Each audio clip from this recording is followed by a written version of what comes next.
Assalamualaikum warahmatullahi wabarakatuh. Waalaikumsalam. Alhamdulillah kita dapat berkumpul kembali dan bertemu kembali bersama saya Ahmad Jalani dalam acara ngobrol-ngobrol santai Darus Said bersama Al Mukarram, pemimpin Yayasan Darus Said Cendekia Al Mukarram, Ustadz Muhammad Shodiq Sayuti. Assalamualaikum Ustadz. Waalaikumsalam warahmatullahi wabarakatuh. Ini ada yang mau saya tanyakan Ustadz terkait ada temuan nih Ustadz di tahun ini meningkatnya kematian janin yang dikarenakan seorang ibu yang masih hamil dia untuk memasakkan puasa gitu. Nah, saya mau tanyakan ini gimana Ustadz pandangannya untuk terkait masalah ini Ustadz? Bismillahirrahmanirrahim. Alhamdulillahirabbil alamin wassalatu wassalamu ala asyrofil anbiya'i wal mursalin wa ala alihi washabihi ajmain. Amma ba'du. Alhamdulillah, terima kasih Bang Alan. Panggilan Alan ya? Iya. Ini memang ya saya juga baca juga tuh beritanya ya, karena memang angka kematiannya ini luar biasa. Bisa dinyatakan tinggi juga ya. Soalnya ditemukan enggak di satu daerah, di beberapa daerah ternyata ada kematian janin ya di bulan suci Ramadan ini, yang ketika ibu yang dalam keadaan hamil tadi memaksakan diri untuk berpuasa gitu. Sebetulnya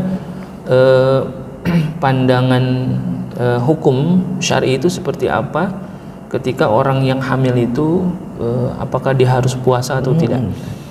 Nah, nanti saya kembali dulu ya kepada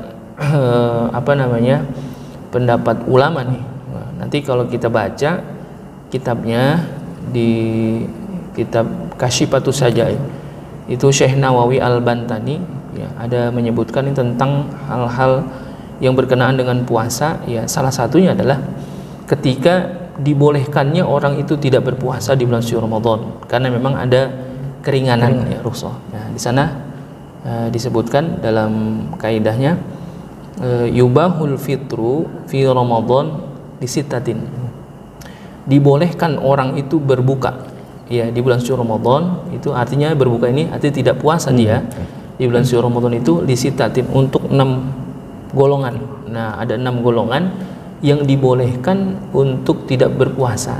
Itu apa saja? Yang pertama lil musafir ya, orang dalam keadaan perjalanan jauh ya, karena dikhawatirkan karena perjalanannya jauh ya, berarti tidak sanggup dia untuk melaksanakan ibadah puasa ya, maka dia boleh untuk berbuka, tapi nanti di hari yang lain diganti gitu. Ini juga kalau perjalanan jauh. Itu kalau perjalanan dekat mah enggak kan gitu. Jadi kalau nanti dalam fikih juga disebutkan perjalanan jauh itu ya seperti perjalanan yang sudah membolehkan dia untuk jamak qashar salat, seperti perjalanan 2 marhalah yang jauh lah, sehingga betul-betul perjalanan berat itu. Terus yang kedua wal marid ya, orang yang sakit. Ya, orang yang sakit nggak sanggup dia untuk berpuasa ya, misalkan kalau dia berpuasa justru malah tambah berat ya, maka dia boleh untuk tidak berpuasa. Terus yang ketiga adalah wasyaihil kabir ya, orang yang sudah tua, sudah rentak lah gitu ya, karena memang sudah nggak sanggup lagi dia untuk berpuasa ya, maka dia dibolehkan untuk tidak berpuasa. Nah, yang keempat ini nih wal hamil. Wal hamili itu ya orang yang hamil, orang yang sedang mengandung. Ya, dalam Islam ya memang dalam fikih disebutkan orang-orang yang dalam keadaan mengandung ya, orang yang hamil itu dibolehkan untuk tidak berpuasa gitu. Karena apa? Ya, karena memang dalam kondisi dia berbadan dua kan. Ya, mungkin ada orang-orang yang menyatakan dirinya, wah saya kuat kok puasa. Dia kuat, tapi kan janin ya? Ada janinnya. Dan si janin itu butuh nutrisi. Gitu. Makanya dalam hal ini kan ya Islam memberikan keringanan orang-orang yang dalam keadaan hamil yang sedang mengandung dibolehkan untuk tidak berpuasa sebetulnya. Jadi kalau ada orang-orang yang memaksakan diri untuk berpuasa kan gitu, dengan catatan ya dia bisa betul-betul ngontrol gitu ya. Kadang-kadang kan kita lagi hamil, ya, lalu dia puasa tapi nggak kontrol. Ya maksudnya janin dia nggak datang ke dokter untuk diperiksa sebetulnya kandungannya itu kuat atau tidak. Nah ini ternyata kasus yang ditemukan kenapa ada janin yang meninggal di dalam kandungan itu karena ibunya memaksakan diri untuk berpuasa dan tidak memeriksakan kandungannya ke dokter gitu. Ternyata pas dilihat beberapa hari 2 minggu udah nggak ada reaksi ternyata tuh. Ya ternyata memang karena apa? Ya karena si janin itu diajak puasa, ya mungkin kan kondisi orang hamil janinnya kondisinya berbeda-beda. Ada yang kuat gitu, ada yang lemah. Nah, ternyata dalam fikih ya, orang yang dalam keadaan hamil, dalam keadaan mengandung itu ternyata dibolehkan untuk berpuasa. Ketika ada keringanan begitu, ya ambil saja harusnya keringanannya.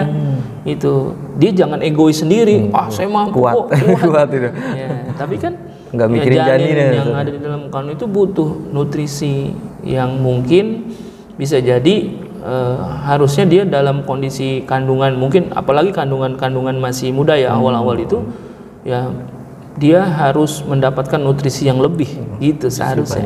Malah dia puasa itu, sedangkan dalam fikih dibolehkan mereka untuk tidak berpuasa ya gitu. Kan dibolehkan al-fitr tadi, dibolehkan untuk berbuka, untuk tidak berpuasa karena memang dalam keadaan hamil. Nanti ya di luar Ramadan diganti ketika mungkin udah melahirkan dan sebagainya kan gitu. Ya, nah itu nantinya itu. Nah, lalu yang kelima yang dibolehkan berbuka wal atshan, orang yang dalam keadaan hausnya sangat luar biasa gitu ya. Apa contohnya? Mungkin ada orang yang kerja berat. Nah, orang yang kerja berat tuh memang ya pekerjaan mereka sehari-hari seperti itu. Ya pekerjaannya berat sekali. Tapi dengan catatan ya sebenarnya dari awal dia puasa saja. Puasa tuh. Ya biasa dari terbit fajar ya dia puasa. Tapi ketika dia kerja siang, wah emang nggak ada lagi, memang pekerjaan dia memang itu dan sangat luar biasa, dia haus, mencekiklah hausnya. Nah boleh dia berbuka itu, tapi dengan catatan jangan dari udah saya nggak puasa aja, enggak. Niatnya dari awal. Ya dia puasa, tapi nanti ketika dalam keadaan haus sekali maka dia boleh untuk berbuka puasa. Nah yang terakhir murdiah. Murdiah itu artinya orang yang sedang menyusui. Hampir sama nih kayak orang yang lagi hamil. Itu jadi dibolehkan dia untuk berbuka puasa sebetulnya di dalam bulan suci Ramadan ini.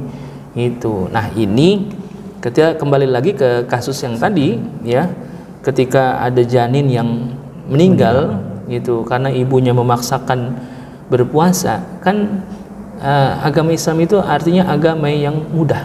Artinya mudah itu bukan gampang-gampangin, bukan. Artinya ada kemudahan di sana.